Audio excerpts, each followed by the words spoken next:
오늘 하세나 본문은 베드로전서 5장 5절에서 7절까지의 말씀입니다. 젊은이 여러분, 이와 같이 여러분도 나이가 많은 이들에게 복종하십시오. 모두가 서로서로 겸손의 옷을 입으십시오. 하나님께서는 교만한 자를 물리치시고 겸손한 사람에게 은혜를 베푸십니다. 그러므로 여러분은 하나님의 능력의 손 아래로 자기를 낮추십시오. 때가 되면 하나님께서 여러분을 높이실 것입니다. 여러분의 걱정을 모두 하나님께 맡기십시오. 하나님께서는 여러분을 돌보고 계십니다. 어제 교회의 지도자들에 대한 권면을 살펴봤다면 오늘은 먼저 젊은이들에 대한 권면으로부터 내용을 시작하고 있습니다. 베드로는 젊은이들을 향하여서 어떤 권면을 하고 있나요? 지도자들에게 순종하라 라고 이야기를 하고 있어요. 만약 말씀이 여기까지만 기록되었다면 젊은 사람들은 반발할 수 있겠죠? 왜 젊은 사람들만 순종하고 복종하냐고 반문할 수 있겠죠. 그러나 성경은요, 젊은이들에게 순종에 대해서 권면한 후에 이어서 지도자들과 젊은이들 모두가, 즉 서로가 서로에게 겸손하라고 말씀하고 있습니다. 나이나 지위에 상관없이 그리스도인의 공동체는 모두 겸손으로 서로를 섬겨야 한다고 말씀하는 것이죠. 그렇다면 왜 그리스도인의 공동체는 모두 겸손해야 할까요? 왜냐하면 하나님께서는요, 교만한 자를 물리치시기 때문이에요. 그러나 반면 하나님은 겸손한 자에게 어떻게 하십니까? 은혜를 베푸시겠다라고 약속하고 계세요. 따라서 모든 그리스도인들은 어떻게 살아가야 합니까? 하나님의 능력의 손 아래서 자기를 낮추고 겸손해야 합니다.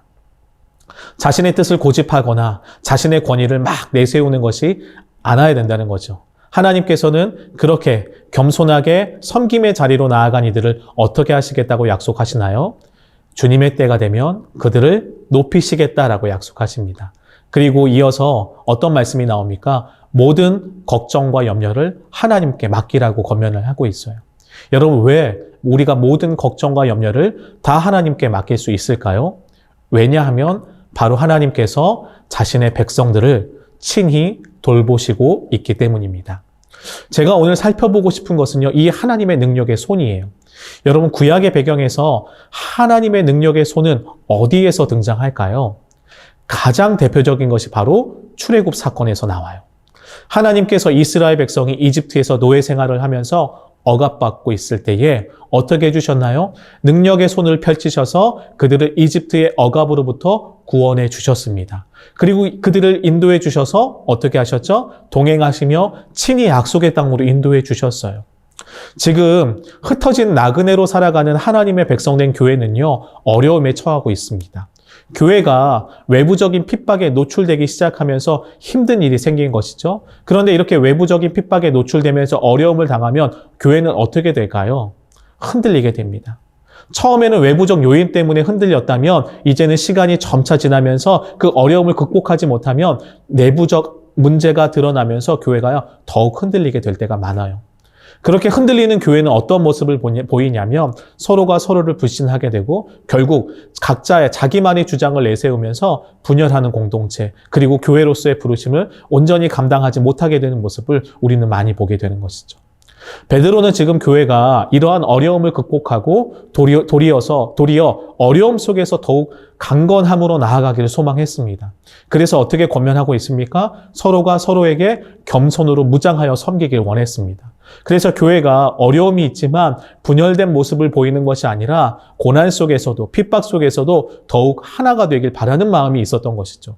그래서 교회가 세상 속의 교회로서 그 부르심을 온전히 감당하게 되기를 소원했던 마음이 있었습니다. 그런데 여러분, 이러한 겸손은 저절로 이루어지는 것일까요? 절대로 저절로 이루어지지 않아요. 그렇다면 진정한 겸손은 어떻게 이루어집니까? 여러분, 진정한 겸손이란 우리 모두가 하나님의 능력의 손 아래에 있을 때에만 가능해요.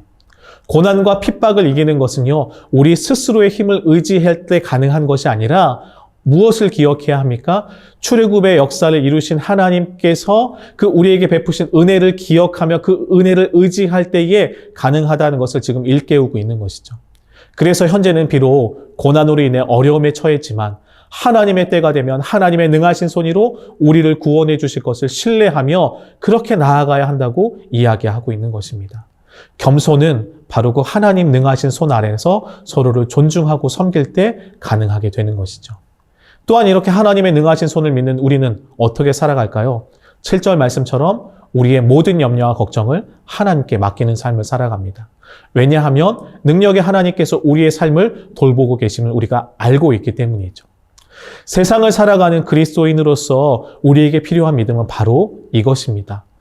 비록 우리 눈에는 보이지 않지만 하나님은요, 오늘도 살아계셔서 능하신 손으로 우리의 삶을 돌보고 계세요.